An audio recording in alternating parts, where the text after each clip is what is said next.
आज घर का सारा काम काज जल्दी जल्दी निपटा कर वो मार्केटिंग करने कटरा बाजार गई। आज का दिन अन्य दिनों से भिन्न है। बाजार खरीदारों से खचाखच भरा हुआ है। रंग बिरंगी लाइटों से दुकानें सजी संवरी हैं, क्योंकि दिवाली आने वाली है। लोग खरीदारी करने में व्यस्त दिख रहे हैं। राखी भी उत्साहित महसूस कर रही है। ई रिक्शा से उतरकर वह आगे बढ़ना चाहती है, पर भीड़ उसे आगे बढ़ने से रोक रही है। किसी तरह जगह बनाते हुए वह रेडीमेड गारमेंट्स की जानी पहचानी दुकान जगदम्बा स्टोर पहुंची। दुकान खचाखच भरी हुई है। किसी तरह आगे बढ़ती रही, तभी दुकान के काउंटर से आवाज़ हुई, आपको क्या चाहिए? राखी ने कहा, सलवार सूट लेनी थी। लड़के ने कहा, माताजी 2 नंबर काउंटर पर चले जाइए। राखी 2 नंबर काउंटर पर बढ़ ही रही थी कि उसकी नज़र काउंटर पर खड़ी एक महिला खरीदार पर पड़ी। पीछे से महिला की कदकाठी कुछ जानी पहचानी लग रही है। आगे बढ़कर राखी उसे देखने के लिए आगे झुकी। उसका अनुमान सही है। अरे ये तो प्रीति है, मैंने ठीक पहचाना। उसने देर न करते हुए प्रीति के कंधे पर हाथ रखा, पर प्रीति को कहाँ सुध है, वह तो सूट देखने में व्यस्त है। राखी ने उसके पीठ पर थपथपाया, बोली, क्यों, तुम प्रीति हो ना? प्रीति पीछे मुड़ी और अचंभित हो गई।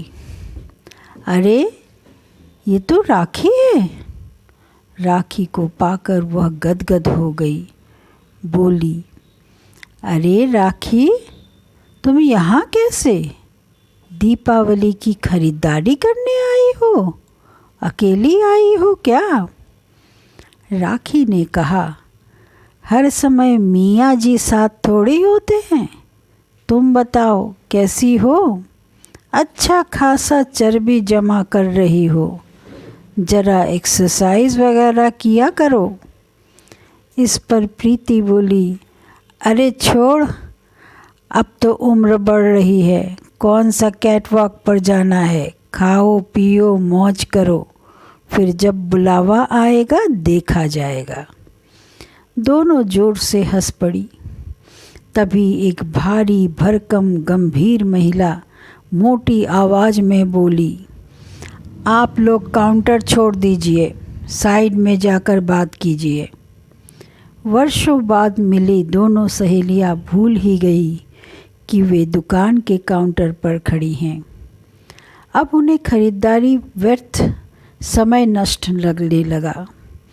दोनों काउंटर छोड़ सीढ़ी के किनारे खड़ी एक दूसरे का हाल चाल पूछने लगी। प्रीति ने कहा, राखी, सुना है तुम सिविल लाइंस के पास कहीं रहती हो। कटरा कैसे आना हुआ? वहाँ तो एक से एक दुकान है। राखी हंसते हुए बोली, क्यों रे, कटरा आना मना है क्या? दोनों फिर हंसने लगे। राखी ने बात आगे बढ़ाई, कहा, मैं तो तुम्हें ढूंढते हुए जगदम्बा स्टोर पहुंच गई और तुम मिल भी गई। प्रीति ने कहा, अरे मैं तो मजाक कर रही थी, तुमने सीरियसली ले लिया। राखी बोली, अरे नहीं रे, सठिया गई क्या? दोस्तों में तो खींचम खिंचाई होती रहेगी। मेरे दामाद जी का घर पास ही मम्फोर्डगंज में है। बेटी से मिलना था, सोचा कटरा चलती हूँ, वहीं खरीदारी करके उसके ससुराल सीधे चली चलूँगी। तभी प्रीति ने कहा, चुपके चुपके बेटी की शादी भी कर दी और मुझे भूल गई। राखी का मुंह कुछ उतर सा गया। बोली, अरे पूछ मत, फिर कभी फुर्सत से सब बताऊंगी। यहाँ दुकान पे तरह तरह के लोग हैं, अच्छा नहीं लगता। प्रीति तुरंत समझ गई बात कुछ गड़बड़ है। राखी ने कहा, चलो प्रीति, हम लोग खरीदारी कर ही लेते हैं। मुझे बिटिया से मिलने जाना है, वो मेरा इंतज़ार करेगी। दोनों सहमत हो गए और अपनी अपनी खरीदारी की।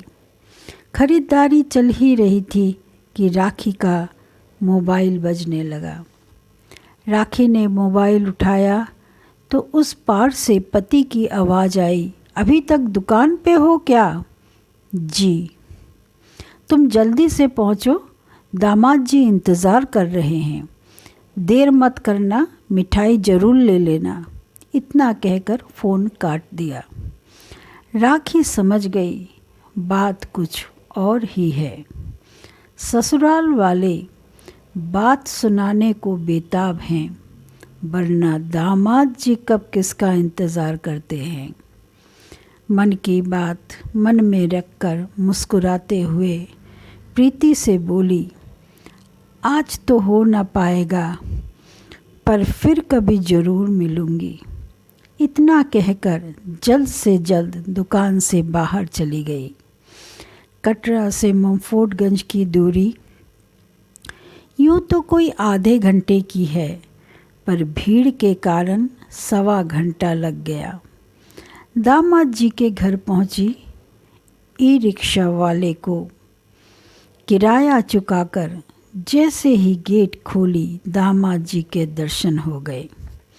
हाल चाल पूछने की नौबत ही न दी। दामाद जी ने कहा, आप आएंगे इसलिए घर पर हूँ, वरना आपको तो दोपहर को आना था। माँ जी को क्यों इंतज़ार करवा रही हैं? उनको आपसे कुछ कहना है। बिना दोष किए हुए भी दोषी बनकर डरते हुए दबे पांव अंदर पहुंची। दामाद जी ने जोर से माँ जी को आवाज़ लगाई, माँ जी आइए, इनको अब आने का समय मिला है। इतना कहकर दामाद जी चले गए। न हाल चाल, न प्रणाम, न अभिवादन। राखी ने मन ही मन कहा, क्या संस्कारों का ठेका हम महिलाएं ही ढोती रहेंगी? कविता घोष।